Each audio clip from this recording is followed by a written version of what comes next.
तो आज हम बात करेंगे एलटी ग्रेड टीचर की वैकेंसी के बारे में, जिसमें वैकेंसी में कितने पद हैं, क्या क्वालिफिकेशन है और क्या एज रिक्वायरमेंट है और सैलरी कितनी होगी और प्रोसेस क्या होगा और ओटीआर क्या होता है। तो इन सब के बारे में आज हम जानेंगे। जानने के लिए सबसे पहले आप चैनल को सब्सक्राइब कर दीजिए। चलिए अब वीडियो को शुरू करते हैं। तो हम बात करेंगे सबसे पहले वैकेंसी की। तो वैकेंसी टोटल इस बार 7466 है, जिसमें आपको मेल फीमेल और दिव्यांग के लिए अलग अलग कैटेगरी में अलग अलग पोस्ट है। इसमें मेल की बात करें तो मेल के लिए इस बार टोटल 4860 पोस्ट है। और फीमेल की बात करें तो इसमें फीमेल के लिए 2525 पोस्ट है और दिव्यांगजन के लिए इसमें 81 पोस्ट है। अब क्वालिफिकेशन की बात करें तो क्वालिफिकेशन जो रहता है वही रहेगा, बस इसमें इस बार समकक्षता शब्द हटा दिया गया है। इसमें सिर्फ ग्रेजुएशन प्लस आपको बीएड चाहिए। अब बात करें एज की, तो एज की रिक्वायरमेंट इसमें 21 से 40 तक चाहिए। अभी छूट उट के बारे में आपको नोटिफिकेशन में दिखेगा, रिलैक्सेशन के बारे में। तो कितना रिलैक्सेशन होगा वो नोटिफिकेशन में आएगा, आपको तो पता चल जाएगा।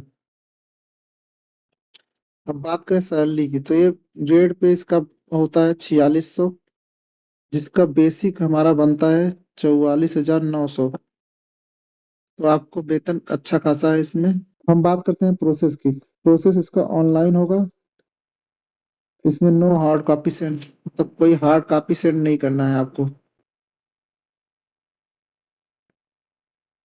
अब बात बात करें कि ओटीआर, तो इसमें इस बार ओटीआर के थ्रू आपने अगर पीसीएस का फॉर्म भरा होगा तो आपको पता है वो ओटीआर क्या होता है।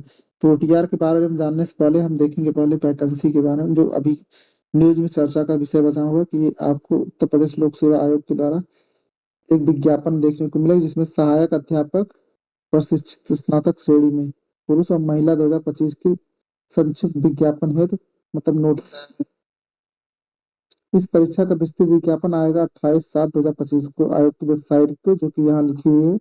उसके बाद आपको इसमें उसके विवरण प्रोसेस के बारे में बताया गया, जिसमें क्या क्या लगेगा: शुल्क, परीक्षा योजना, पाठ्यक्रम, जाति प्रमाण पत्र और प्रोफार्मा। आय में छूट के बारे में अभी आएगा नोटिफिकेशन, तभी पता चल पाएगा आपको क्या मिल रहा है।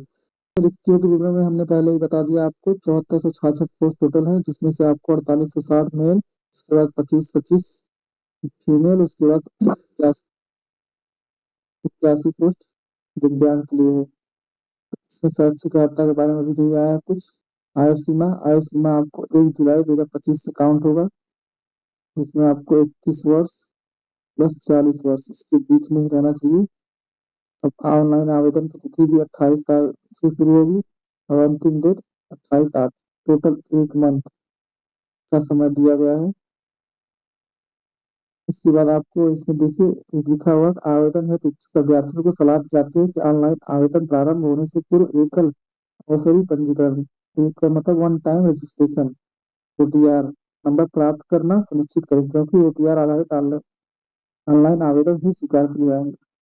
मतलब आप ओटीआर के थ्रू आपको फॉर्म फिल कर सकते हैं। तो जो कि आपको देखिए आया कब था, 14/7/2025 को प्रयागराज सचिव, इसमें आयोग के सचिव के द्वारा आया है। तो हम बात करेंगे इसके बारे में कि ये ये वैकेंसी भी आपको पिछले 7 सालों बाद दी रही थी। इसके पहले इसकी वैकेंसी का हमारा विज्ञापन रोकने से पिछली बार 2018 में आई थी। इससे लेकर अब तक आपको टोटल 7 साल हो गए, जिसका पिछली बार भी 1 महीने का समय दिया गया था। इसकी अंतिम तिथि ये थी और विज्ञापन जारी होने की भी तिथि मतलब सेम डे विज्ञापन आएगा, सेम डे ऑनलाइन होता है। तो इसमें आप फीस देख सकते हो। पिछली बार फीस टोटल 125 रुपये लग रहे थे, जिसमें 100 परीक्षा शुल्क, 25 ऑनलाइन ट्रांजेक्शन चार्ज, जो कि ओबीसी और जनरल, ओबीसी जनरल के लिए था। बात करेंगे एससी और एसटी के लिए तो 65 रुपये था और विकलांग के लिए 25 रुपये था, जो कि यहाँ आपको देख सकते हो ऊपर लिखा है 25 रुपये। अब रिक्तियों की बात करें, पिछली बार रिक्तियां दिया गया है जिसमें 10,768, जिसमें पुरुष पिछली बार कम संख्या थी 5,384 और महिलाओं की संख्या ज्यादा थी पिछली बार 5,404। तो जिसमें आपको सब नोटिफिकेशन आएगा इस बार, तो आप इस बार का भी देख सकते हैं कितनी किस सब्जेक्ट में आई हुई है। तो पिछली बार का देखेंगे जैसे कि आपको सबसे ज्यादा सामाजिक विज्ञान में दिखेगा। मेल देखें चाहे फीमेल देखें, सबसे ज्यादा आपको सामाजिक विज्ञान में दिखेगा।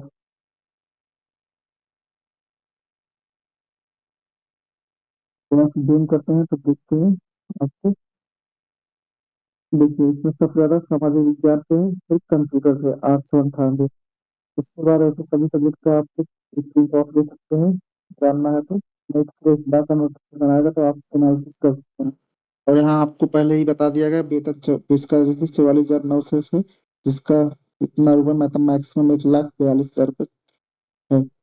उसके बाद आरक्षण के बारे में बताया गया है इसमें, कितना आरक्षण किस श्रेणी में कितना मिलेगा। तो हम आगे बढ़ते हैं अब इसके बारे में नोटिफिकेशन के। तो नोटिफिकेशन के आगे बढ़ेंगे तो आपको इसमें आप दिख जाएगा शैक्षिक अर्हताएं। इसमें मान्यता प्राप्त विश्वविद्यालय से हिंदी के साथ विषय हिंदी सब्जेक्ट का स्नातक की उपाधि, एक विषय में संस्कृत होना चाहिए, इसको इंटरमीडिएट संस्कृत के समकक्ष या किसी परीक्षा। उस- उसके बाद सहायक ऐसे सभी सब्जेक्ट का अलग अलग दिया गया। गणित का होगा, विज्ञान, कंप्यूटर, उसके बाद उर्दू, जीव विज्ञान, संस्कृत, ऐसे ही आपको देखने को मिलेगा। अब हम आगे बढ़ते हैं आय में।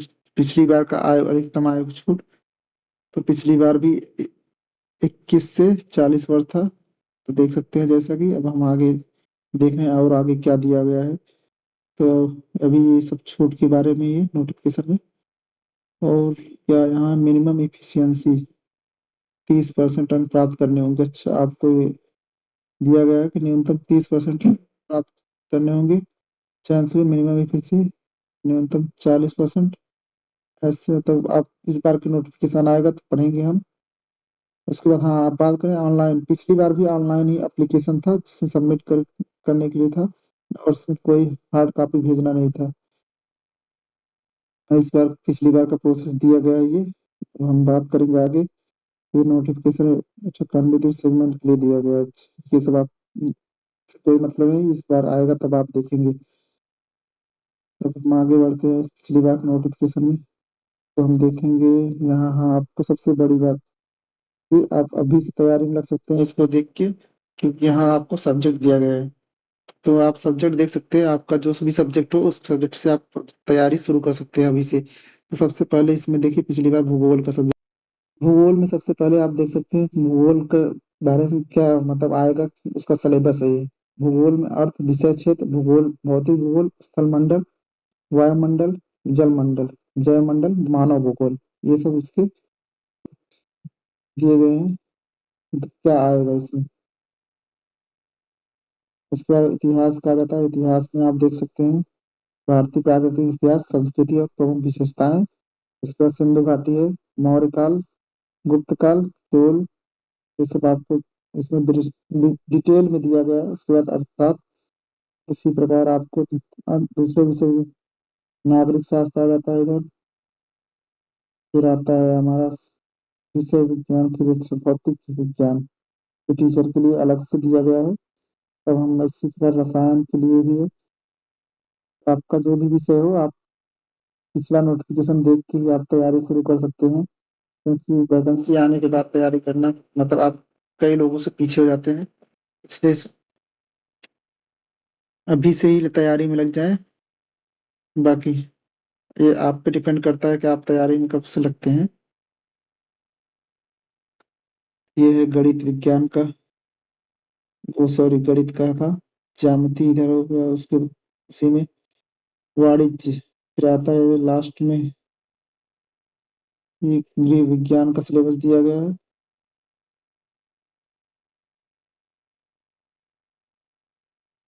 और लास्ट में आपको संस्कृत हो गया, हिंदी। अच्छा, आप हिंदी, सब ज्यादा हिंदी हिंदी वाले लोग होते हैं तो हिंदी वाले अपना देख सकते हैं, स्क्रीनशॉट ले सकते हैं। फिर इसके बाद इधर अंग्रेजी का दिया गया है, तो अंग्रेजी के लिए भी आपको देख सकते हैं क्या क्या है इसमें अंग्रेजी में। आप वीडियो रोक सक कर स्क्रीनशॉट ले सकते हैं। बाकी अगर नहीं मिल रहा है तो आपको पीडीएफ प्रोवाइड किया जाएगा इसका, या तो आप आयोग की वेबसाइट या किसी भी वेबसाइट पे जाके आप डाउनलोड कर सकते हैं। ये मैंने डाउनलोड ही किया है, कहीं से मैंने खुद नहीं बनाया है ये। आपको ये थे टोटल 8 पेज के। तो इस बार आपको अभी 28 तारीख को इस तरह का नोटिफिकेशन आपको मिल जाएगा, तब आप देख सकते हैं क्या क्या कैसे करना है। पर इसमें एक चीज नहीं दिया गया कि कितने क्वेश्चन की पेपर के पैटर्न के बारे में नहीं बताया गया है। तो आप इस बार देख सकते हैं, अगर आपको अलग से अच्छा दिया गया है यहाँ, पेपर के पैटर्न के बारे में दिया गया है। इसमें सामान्य अध्ययन 30 प्रश्न, मुख्य विषय के बारे में 120, इसका कुल टोटल 150। आपको टोटल 2 घंटे का समय दिएगा और पूर्णांक 150। इसमें आपको देख सकते हैं 4 खंड होंगे, प्रत्येक खंड में 60 प्रश्न। मतलब क्या इन्हीं 2 खंडों का चयन करके उत्तर देना होगा। बस इतना ही डिटेल है। तो आपको कुछ चेंजेस होंगे तो इस बार नोटिफिकेशन में पता चल जाएगा, वरना चेंजेस तो देखने को नहीं मिलेगा, क्योंकि इस बार कुछ खास चेंज नहीं है। बस योग्यता में चेंज हुआ कि जो कि पिछली बार कुछ कोर्ट केस की वजह से इस बार वैकेंसी डिले ना हो, इसलिए योग्यता को अच्छे तरह से डिफाइन करके ही नोटिफिकेशन निकाला जाएगा। तो आप निश्चिंत रहिए और अपनी तैयारी को शुरू कर दीजिए। कुछ लोगों का डाउट होगा टीजीटी तो 6 से 10 तक के लिए आता है, जो कि सेम लेवल। तो ये वैकेंसी जीआईसी, मतलब ये वैकेंसी टीजीटी की तो जैसे ही है। बस आपको इसमें आप देख सकते हैं कि ये अब कुछ लोग का,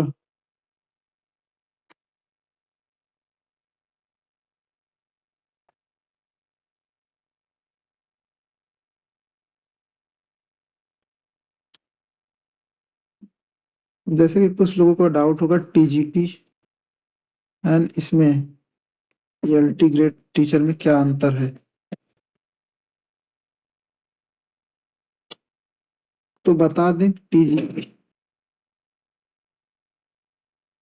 टीजीटी की वैकेंसी आपको बता दें। हम UP S E S B के थ्रू आती है, और इसका आता है यूपी पीएससी के थ्रू आता है। ये मतलब इसके थ्रू आता है नाइन्थ नहीं, इसके थ्रू आता है 6 to 10 तक टीचर के लिए। और इसमें आता है 9th एंड 10th टीचर की वैकेंसी, जो कि ये अपर हो जाता है। यहाँ आपको एडेड एडेड स्कूल्स या कॉलेज में आपको मतलब यहाँ आपको एडेड स्कूल या कॉलेज में आपको टीचर के रूप में नियुक्त किया जाएगा। यहाँ आपको सीधे जीआईसी या जीजीआईसी में नियुक्त किया जाएगा। एक प्लस पॉइंट है इनके में, ये 11th 12th वालों को भी पढ़ा सकते हैं। प्रमोशन की बात करें तो आप टीजीटी से पीजीटी, पीजीटी से आप प्रिंसिपल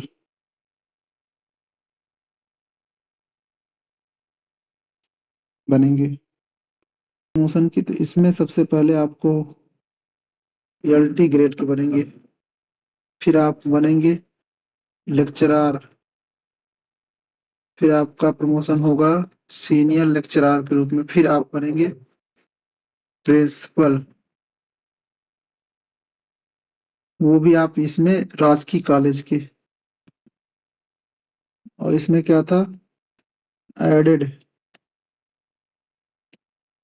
कॉलेज के बन रहे थे। तो यही डिफरेंस है, बाकी वैकेंसी सेम लेवल की, बेसिक सब कुछ सेम है। आई होप आपका सभी डाउट क्लियर हो गया होगा। अगर आपको अभी भी कोई डाउट है तो आप हमें कमेंट कर सकते हैं, हम इसके लिए एक नया वीडियो लेकर आएंगे। तब तक के लिए धन्यवाद। जय हिंद, जय भारत।